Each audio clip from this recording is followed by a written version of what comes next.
What's up, everybody? Welcome back to the Toma Todito Show. What a fight that we have on our hands in just a few hours' time. We're going to see a 4-belt unification. There will be an undisputed champion in the 140-pound division tonight in just a few hours. In one corner, you have Scotsman Josh Taylor, bringing the WBA, the IBF, and the Ring Magazine title with him. And he's going to put those on the line against none other than Jose Ramirez, who's bringing the WBO and the WBC 140-pound titles. The junior welterweight division has the attention of the world tonight. This is going to be live from Las Vegas at the new Virgin Hotel there in Nevada, and it's going to be broadcast free to the public by way of ESPN. You can also catch it on ESPN Plus if you happen to have the app. ESPN Deportes will also be airing the fight. And what an amazing matchup. Josh Taylor, 17-0, 13 knockouts. The Tartan Tornado, the Scotsman, who is by far just taken the 140-pound division by storm. If you look at the resume that he's put together in such a short amount of time, he's got Victor Postol on there. He's got Miguel Vasquez in his resume, who used to be one of the top contenders and a former champion. Who else does he have on there? He's got Ivan Baranchik, whom he took the title from, one of the two titles. Regis Prograis. At the time that Regis Prograis ended up stepping into the ring against Josh Taylor, Regis Prograis was highly regarded by most in the boxing world as the absolute best 140-pounder in the world. This is a highly regarded boxer out of Louisiana, and Josh Taylor outpoints him. It was a very, very intriguing fight, very good fight. It goes to decision. Josh Taylor had his right eye damaged, so he even, to his admission, he had a half vision for the second portion of that fight. A lot of it due to punches, a lot of it due to headbutts. Both of them tend to lean forward and fight inside the pocket, more body snatcher style fight that they had between Prograis and Taylor. Taylor just digs deep. He digs deep. He knows how to handle himself in bloody waters. He could definitely hold his own, and it may very well be a detriment to.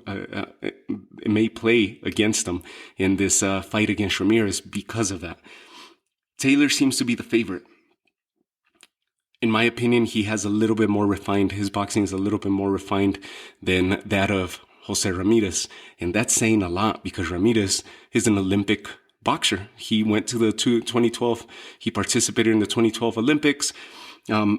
He's got high pedigree boxing, but it doesn't seem to have translated into his professional career. At least he's not putting it fully to work. He's embraced the Mexican style fighting, Ramirez, that is. He likes to come forward, but he puts his punches very well. He puts them together very well. Josh Taylor, in my opinion, has a little bit more of that boxer style, that refined boxing where he utilizes more of the ring than Ramirez does. Ramirez often finds himself trailing after his opponents, chasing his opponents, and that may very well work to Taylor's favor. Where it's a detriment, the digging deep for Taylor. He likes to meet force with force. Right? He abandons the boxing. He's very good at following the game plan, but he tends to abandon his highest skill, which is boxing. The moment that he feels like he's being threatened by force, he will meet it in the center of the ring. He engages it, and that's where I think Ramirez, if he's able to bait him into that game and they have an inside pocket type fight, I think Ramirez is going to be successful tonight if he's able to bait Taylor into that type of fight. If Taylor boxes him, I see this going to decision. Jose Ramirez. Well, before we jump to Ramirez, Taylor, just look at this last few opponents, right? With the last fight was a single round showing last September against Apinun Kongsong. That was an easy KO win for Taylor. But before that, you got Regis Prograis, October of 2019, Ivan Baranchik, May of 2019, Ryan Martin, November of 2018, Victor Postol, June of 2018. So from Viktor Postol, June of 2018, a year later, he has Ivan Baranchyk, Regis Prograis, just a little bit over a year, where he gets those big names in his resume. Now he gets Jose Carlos Ramirez. This would be the sixth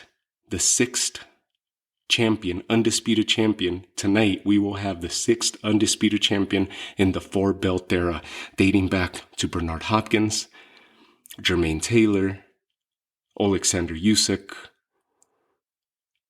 Bud Crawford in this very same division, Teofimo Lopez, the last to do it.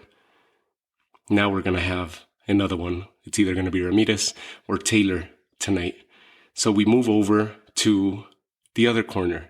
The WBC, WBO champ, Jose Carlos Ramirez, has 26 wins, undefeated as well, with 17 knockouts. He has as many knockouts as Taylor has wins. Jose Ramirez, in his last few fights, last year, he faced Viktor Postol. So both guys share that opponent in common. That was August of 2020. Maurice Hooker, whom we just saw in an awesome fight earlier this year against Virgil Ortiz in the 147-pound division now. He's campaigning at welterweight. This was in the junior welterweight division when they faced each other. Maurice Hooker, July of 2019. Jose Cepeda, February of 2019. And Antonio Orozco in September of 2018. Those are his last 4 opponents, big name opponents. Now, we look at Jose Cepeda, who Ramirez had a really tough fight that he had to grind out at the very end. Ramirez has Cepeda in his resume. Taylor has Ivan Baranchyk in his resume. And if you recall, the fight of the year for 2020 was Cepeda versus Baranchyk, when both of these guys just met and dropped each other left and right. It was an amazing fight. Check that fight out if you haven't had a chance. That should warm you up for and prep you for this fight tonight. Jose Cepeda, Ivan Baranchyk. What a fight, guys. I mean, holy crap, this is going to be an awesome showing. Ramirez, Taylor has all the hype behind it. Both undefeated fighters, good knockout ratio, and it's a you pick 'em type of fight. We could try to analyze and pick apart their boxing. Ramirez, high pedigree boxing. I think Taylor has a little bit better boxing than Ramirez. That is saying a lot. Ramirez, good body snatcher. He's adopted more of the Mexican style, come forward style boxing. He is a bit of a body snatcher. Taylor has a better percentage by way of body at 24% in success rate when he attacks the body. So thinking about that, Taylor's a better boxer when he attacks the body, or he finds success when he attacks the body more often than Ramirez does. Where's the key for Ramirez to me? Ramirez will win this fight. And by the way, both fighters are guaranteeing knockouts. Taylor has guaranteed to knock out Ramirez, hands down. He's guaranteeing that he's gonna knock out and stop Ramirez and get him out of there tonight. Ramirez and Robert Garcia feel that by the 10th round, they're going to break down Josh Taylor. They're going to systematically break him down, and try to wear him out. And by the 10th round, they feel like they're going to be able to pull the plug on the fight and on Taylor. So something to look out for, right? I see this with Taylor if he plays it smart, which is hard, because he loves to get in there and just make it dirty and make it a tough fight and grind it out. He likes to dig deep. He likes to find himself in those tough spots, and he likes to go to meet force with force, like I mentioned earlier. If Taylor sticks to his boxing, utilizes the ring, he will outpoint and outclass Ramirez and win a decision. Ramirez, the key is to make it an inside type fight. He likes to press forward. That's where Taylor's going to have to stick to his boxing.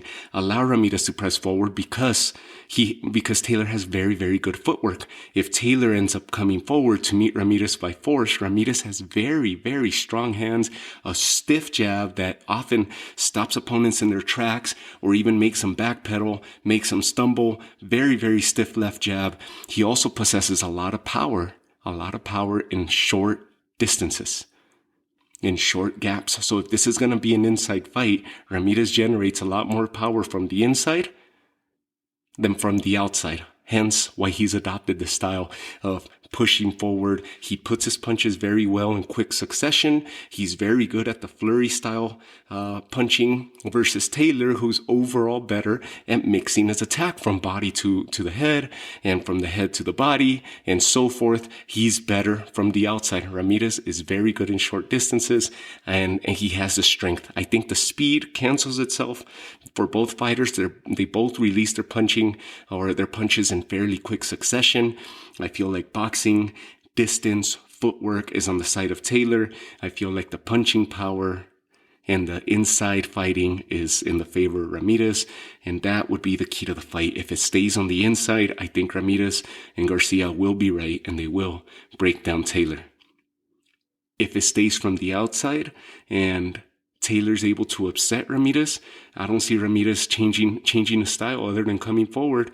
Once Taylor sets that pace and he keeps seeing him come at him and he just keeps utilizing the ring and the distance, he'll frustrate Ramirez and he may even be able to stop him because that jab, that the volume punching of Taylor is constantly damaging his opponents versus the one punch power that Ramirez possesses.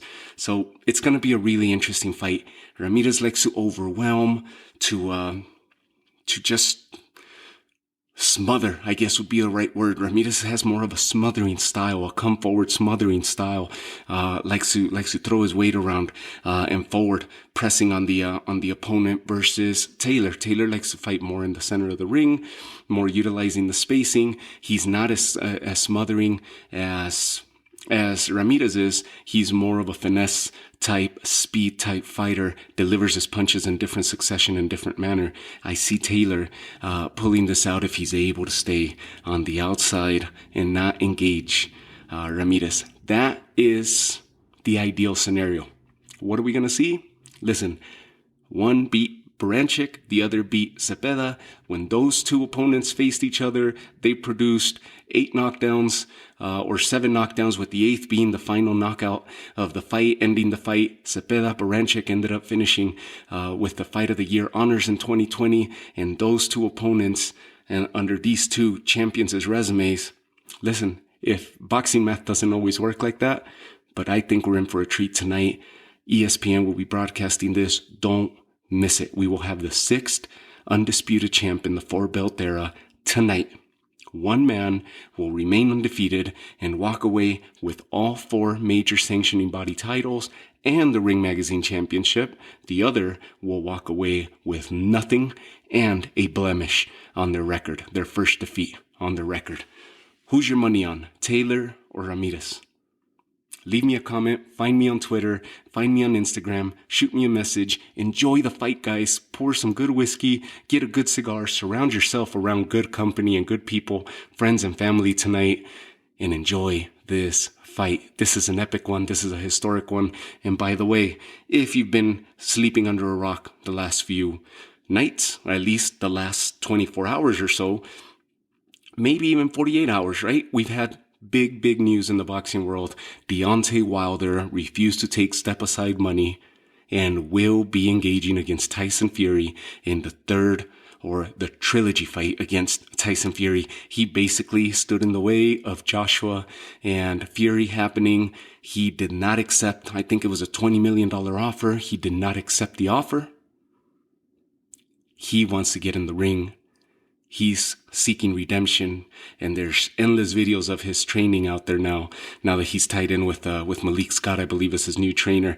So Deontay Wilder's coming back for revenge, and now we're going to see that fight later this year, the trilogy fight against Tyson Fury.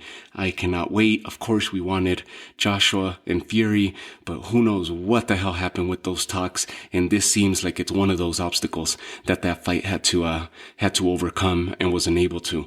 Now, less than 24 hours ago, Manny Pacquiao ends up texting or tweeting out his next opponent. And his next opponent is none other than the Truth, Errol Spence. And this will happen in August of this year. So we're just a few months away. Everybody thought that Bud Crawford was trying to land Pacquiao, which may have been the case. Did not happen. Errol Spence, in an interview that he gave me this past March, check that interview out. You could find it on my tweet page, on my Twitter page, or you could find it on YouTube. I uploaded that one on the channel. The interview that I had with Errol Spence, he basically broke the news to me, saying that he was going after Yordenis Ugas after his WBA title, get 3 titles under his belt, and that would make the Crawford fight even more enticing, so he could get that 4th title in a similar situation to what we have tonight, right? Try to unify all 4 belts. That was Errol Spence's plan, and it seems like it went elsewhere. So, with Manny Pacquiao being the reseason champion, as the WBA designated him, if the WBA respects their own decisions, because they named Manny Pacquiao the champion in recess, therefore the super champion of the WBA is Yordenis Ugas, let Pacquiao fight Errol Spence, challenge Errol Spence for his 2 titles, and let's have Yordenis Ugas unify against Bud Crawford. That will give, if Crawford is successful against Ugas, or Ugas beats Crawford, you'll have a 2-belt champion. And should Errol Spence be successful against Manny Pacquiao, or Pacquiao defeat Errol Spence and take those 2 titles from him, you will be 1 fight away from having this very same scenario that we're about to face tonight in a 4-belt era. You will have that same scenario play itself out in the welterweight division, in the 147-pound division. The legendary Manny Pacquiao has signed and agreed to fight Errol Spence, and that will happen in August. Deontay Wilder, Tyson Fury will happen later this year. Now we just need the news of Canelo and Caleb Plant signed for September. Hopefully that happens here in the next few days, or maybe coming weeks. That fight needs to happen. But with all that going on around the world, Bud Crawford is sitting on the sidelines. Hopefully the first call that they made is to Yordenis Ugas, trying to unify that division. With all that going on right now in the boxing world, all those news coming out, it's hard. It's hard to not get lost in all the news. But stay calm, take a seat, relax, grab a good drink, surround yourself with good company, and enjoy this undisputed, this unification title bout that we're about to have in a few hours' time between Jose Ramirez and Josh Taylor. 4 belts, 140-pound division. This is history, and you get to witness it tonight. I wish you all the best. Thank you again for tuning in to the Toma Todito show. And I'll talk to you all soon on the recap episode. Have a good one. Enjoy the fight, guys. Talk to you soon.